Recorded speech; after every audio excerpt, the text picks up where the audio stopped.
जालना जिल्ह्यात अवैधरित्या गुंगीकार औषध गर्भपाताच्या गोळ्या विकणाऱ्या आंतरराज्य रॅकेटचा पर्दाफाश करत स्थानिक गुन्हे शाखा पोलिसांनी मध्य प्रदेशमधून कृष्णा पहाडे या आरोपीला अटक केली।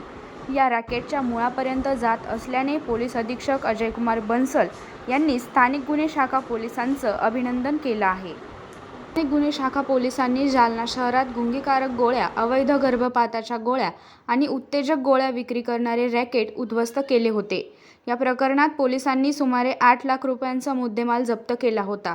याच प्रकरणात मुळापर्यंतचा तपास करत पोलिसांनी आता मध्य प्रदेशातील संशयित आरोपी कृष्णा पहाडे याला ताब्यात घेतलंय।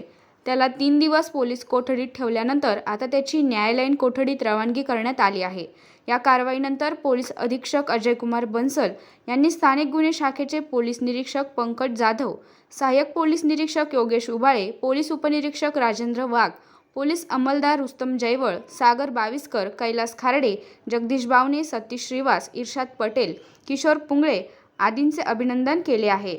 तसेच जालना शहरातील मेडिकल स्टोअर चालकांनी अशा प्रकारची अनधिकृत औषधी विकू नये, विकल्यास कायदेशीर कारवाईला सामोरे जावे लागेल असा इशारा देखील पोलीस अधीक्षकांनी दिला आहे। जालनामध्ये बरेच नागरिकांकडून अशी वारंवार तक्रार प्राप्त होत होती की बरेच नशे, त्यामध्ये मुख्यतः बटन गोली या प्रकारचा एक मेडिकल ड्रग्स आहे जो बराच इझिली भेटत आहे आणि इवन यंग मुलं, जुवेनाईल मुलं त्याचं सेवन करून नशेचं बळी पडत आहे।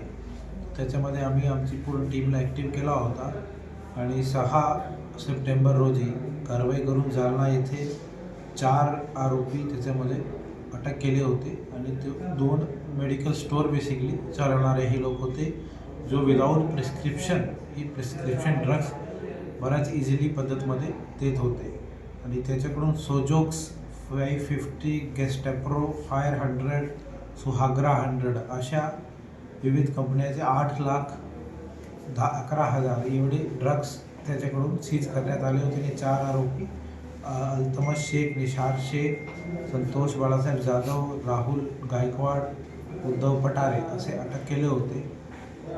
तिथे न थांबता त्या तपासाला आम्ही पुढे घेतला आणि त्याचे पूर्ण सप्लाय रूट काय आहे ते शोधण्याचा यशस्वी प्रयत्न झालेला आहे। त्यांना सप्लाय करणारा व्यक्ती अकोलामधला होता आणि त्यामधून अकोल्याचा राहणारा सागर गुणवंतराव आठवले याला 8 तारीखला अटक केला।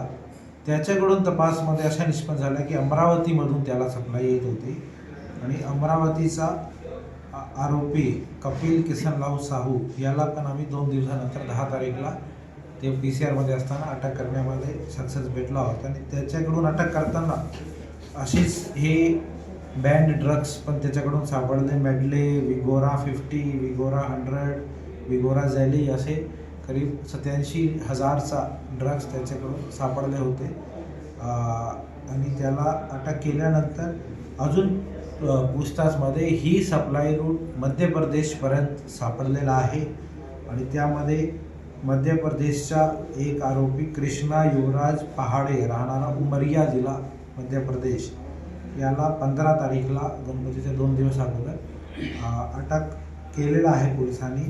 त्याच्याकडून अजून आमची तपास सुरू आहे आणि त्यामध्ये इतर राज्यामधले पण काही नेटवर्क आणि आरोपी निष्पन्न झालेले आहे। त्यातून परत आमचा वर्कआउट सुरू आहे आणि जोपर्यंत आम्ही मॅन्युफॅक्चरिंग कंपनीपर्यंत पोहोचत नाही ही आमचा तपास असा सुरू राहणार आहे। खरोखरी एक जो मोठी आपल्या यंगस्टर्सला एक त्याचा लाईफ खराब करणारा एक जो किमान फार कमी प्रॉफिटसाठी हे जो करत आहे हे अतिशय भयानक आहे आणि त्याच्यामध्ये यशस्वी कामगिरी आमची झालेली आहे आणि मी मीडियाच्या माध्यमातून सर्व हे जो व्यवसायामध्ये आहे त्यांना आवाहन पण करतो की आपण लीगल बिझनेस करा, अशा इलिगल गोष्टीचं बळी पडू नको। एकदा पोलिसाची कारवाईनंतर त्याच्यामध्ये जो काही प्रॉफिट कमवलेला असतो त्याच्यापेक्षा जास्त त्रास बऱ्याच दिवस याच्यामध्ये इझिली बेल पण होणार नाही। कॉन्ट्रास्ट हे बँड सबस्टन्स असल्यामुळे जास्त त्रास तुम्हाला आणि तुमच्या कुटुंबाला होतो आणि जो मुलं आहेत त्याच्यातून पूर्ण एकदा ते आधी झाले ड्रग्सचे की ते फार त्यांचा जीवनावर परिणाम होतो। तर हे चांगली कामगिरीबद्दल मी पूर्ण LCBची टीमचा PI Pankaj Jadhav, API Ubale, PSI वाघ आणि पूर्ण आमच्या कर्मचाऱ्याचा शुभेच्छा देतो. थँक्यू.